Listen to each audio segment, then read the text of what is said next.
Shalom. We're going to look at Leviticus chapter 11 and verse 3. It says, "Whatsoever parteth the wolf, and is cloven footed, and cheweth the cud among the beasts, that shall ye eat." So, when you look at the animals, when it comes to clean and unclean, we get a wrong perception of what is clean and what is unclean. Right? For example, when you think about pork is the pig was created perfect, right? But when you deal with unclean from this biblical standpoint, is a different context. It means that there is a law against it. The unclean does not mean the pork itself, the pig itself, is defiled or corrupted or not pure. That's not the context that it's talking about, right? When I deal with clean and unclean, it just means that Allah is against it.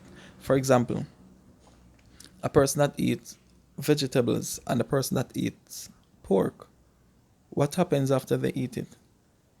Their stomach is full.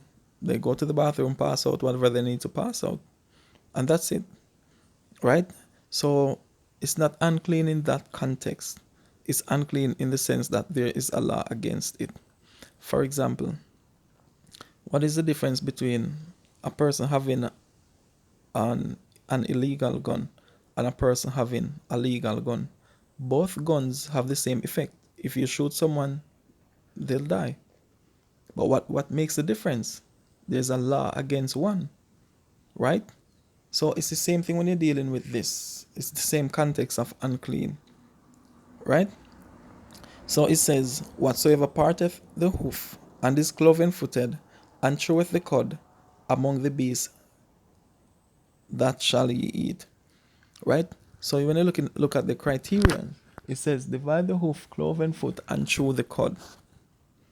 Why? Because when you look at these animals, you would understand their system, the way they process foods, right?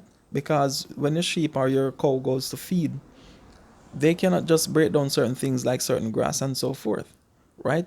But they have four stomachs, so the food passes through different chambers inside the stomach so they can get all the things that they need to get from it, right? When you're dealing with the other animals, like for example, it says, "Nevertheless, these shall ye not eat of them that chew the cud, or of them that divideth the hoof," because some animals will have probably two criterion, but not the other one. It says, "Of them that divide the hoof as the camel, because he cheweth the cud, but divideth not the hoof, he is unclean." Right? So some of these animals, they will not have four chambers in the stomach. They'll have three or less. And what do they have to do? This is why you have animals that eat their own poop, right? They eat their own poop so that the rest of the nutrients that they did not get, they get it back when they eat the poop. So we were commanded not to eat those animals. So that is the reason behind why we eat certain things, why we don't eat certain things. All right, is the way they process their foods. Some nutrients we cannot get, say for example, from the grass, right? We cannot go directly to certain plants and eat. But when the sheep or the goats go and eat it and they process it, remove whatever toxins need to be removed and so forth, when they get the nutrients from those plants, we can eat those animals and get it from them. But we cannot eat directly the plant, right? So this is some things we need to understand. And this is why our forefathers did not have to kill every animal to study their inside or how they're built up or whatever.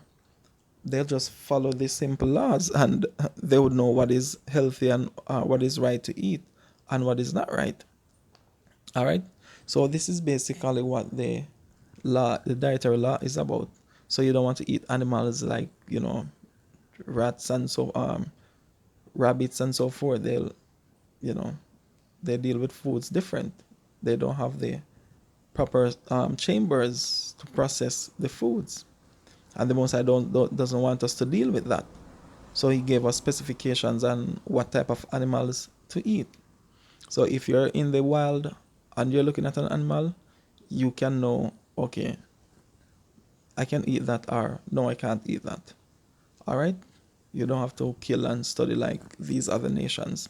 That's what they do. They kill and study it. We don't. We just have an understanding in our spirit. Shalom.